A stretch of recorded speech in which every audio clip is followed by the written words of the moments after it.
The Wakatsuki family begins to break down because of how Manzanar forces them to live, but the final blow to the family is the realization that they can no longer depend on Papa's solid character for strength. Wakatsuki traces the beginnings of her family's disintegration to the mess hall lifestyle and the way in which it disrupted the cherished Wakatsuki mealtime ritual. When they stop eating together, the Wakatsukis stop connecting with each other, preferring to spend their daytime hours working or volunteering rather than cooped up together in the cramped barracks. This separation leaves Jean free to explore, but it also leaves her without a guide or mentor. She spends much of her time in camp floating from one activity to the next. Papa's return from his arrest as a suspected spy accelerates the erosion of the Wakatsuki family structure. His experiences at Fort Lincoln and the accusation of disloyalty leave him a bitter and disillusioned man. He is no longer the source of strength he was before the war, and his return kills all hope that the family will rally around him as patriarch. That most of the older children eventually abandon Mama and Papa in California and relocate to New Jersey shows the deep divide that Manzanar creates in the once happy Wakatsuki family. Wakatsuki blames her family's disintegration on the camps rather than on the war because the war has little to do with the overall experience of Manzanar. The outbreak of war leads directly to the creation of camps such as Manzanar, but the war itself belongs to the realm of international politics and is far removed from the daily reality of the Wakatsukis' existence. By frequently pointing out indignities such as the non-partitioned toilets, Wakatsuki shows how even the smallest elements of camp life contribute to the changes in her family. The inconvenience of the lack of privacy and the overcrowding, among other things, create a physical discomfort that eventually turns into an emotional discomfort. The frustrations of camp life shorten tempers and result in outbursts of violence such as the December riot and Papa's attempt to beat Mama with his cane. These disturbing images show that the divisions that developed within families and within the Japanese-American community as a whole resulted more from the conditions of life than from the war in general. Wakatsuki avoids portraying open ethnic conflict in her memoir in order to examine more carefully the subtle and often unspoken prejudices that infect everyday life, which are often the most dangerous. There are, of course, rumors of Japanese Americans being beaten and abused after they leave Manzanar, but for the most part the direct, open hatred for which the camp residents have prepared themselves never materializes. This imagined hatred shows the rarity of open hatred compared to deep-seated prejudice. In fact, by imagining that all of white America will hate them, these Japanese Americans are themselves subscribing to a kind of prejudice, forgetting that not all Americans are pro-war and anti-Japanese. Many Americans, such as Jean's kind school teachers and the American Friends Service that helps them find housing, actually help the Japanese. The mistaken belief that white America has an all-encompassing hatred for them handicaps the Japanese Americans. They focus so much on what seems to them an inevitable clash that they are not prepared for the subtler prejudice of daily life that is racism's most common face.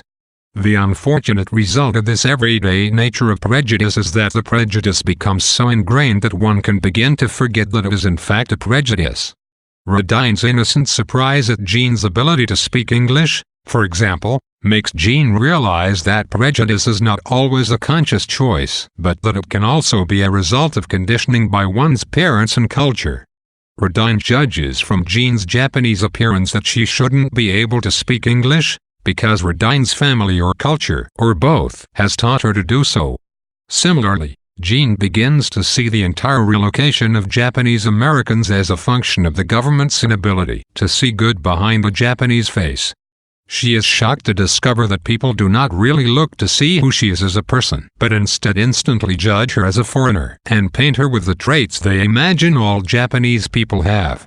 Racial stereotyping was a major part of the U.S. government's wartime propaganda campaign, and many people based their views of Japanese people on the government's attempt to portray them as vicious and subhuman.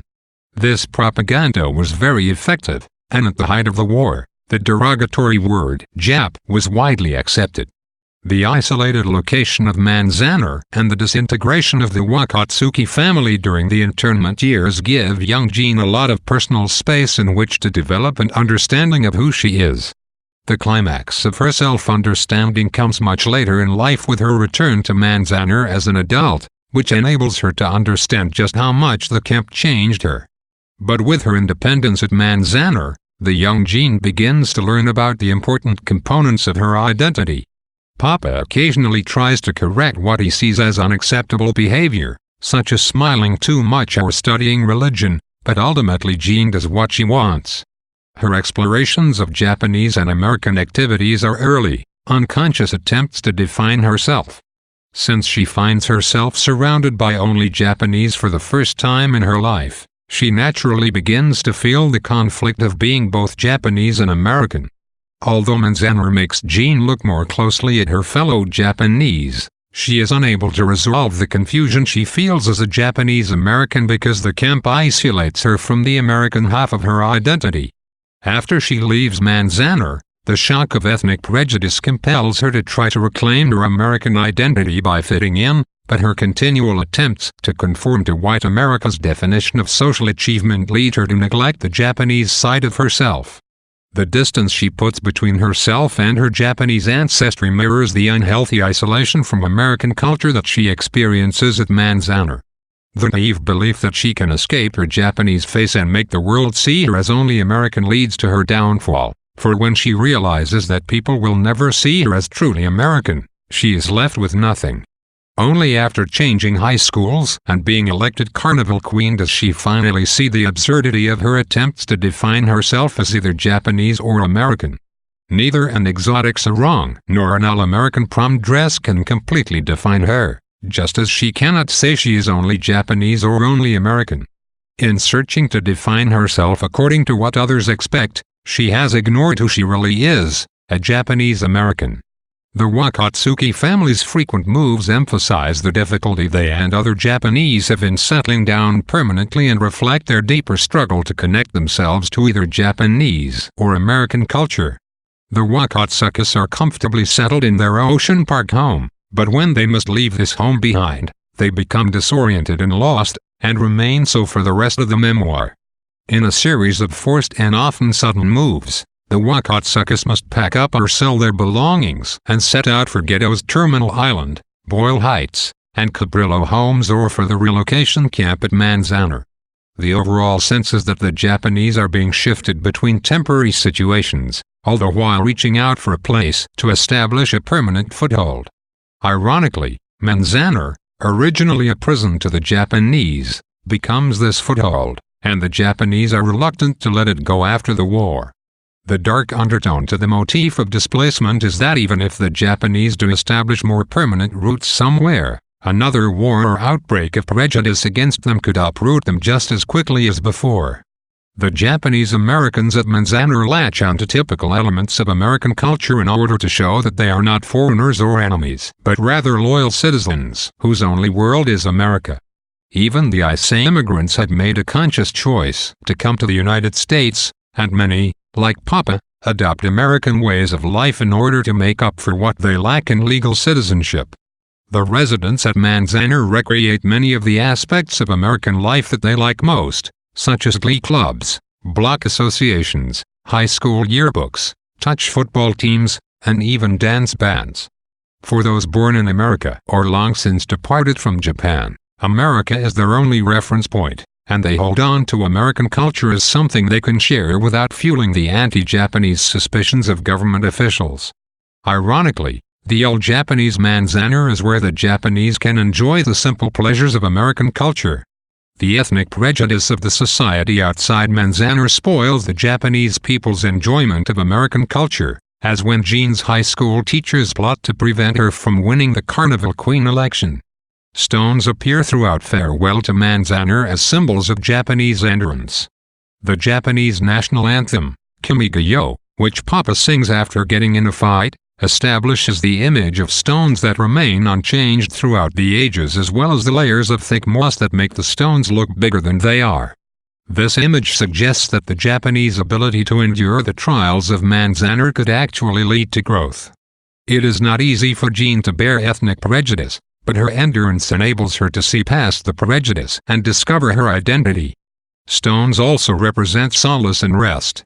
For example, the Issei men gather small stones to create tranquil rock gardens, and Papa gazes at the massive Sierra Nevada mountains to escape his thoughts. These rocks remain even when Jean returns to the camp nearly 30 years later. The endurance of the rock gardens and the concrete foundations suggest that the camp will continue to exist through the experiences of those who inhabited it. The blonde prom queen of Jean's dream symbolizes Jean's American standards of beauty as a young girl, as well as her desire to be accepted and admired by her peers. However, the window through which Jean watches the girl symbolizes the barrier of ethnic prejudice that lets her see her goal but never achieve it. As Jean fights against more and more prejudice over time, this dream comes to symbolize the hopelessness she feels at being excluded from the social world open to her white friend Jardine. That the dream persists even after her prom queen dreams are long behind her suggests that Jean has not entirely found what she is looking for, and that ethnic prejudice still stands in the way of what she wants to achieve in life.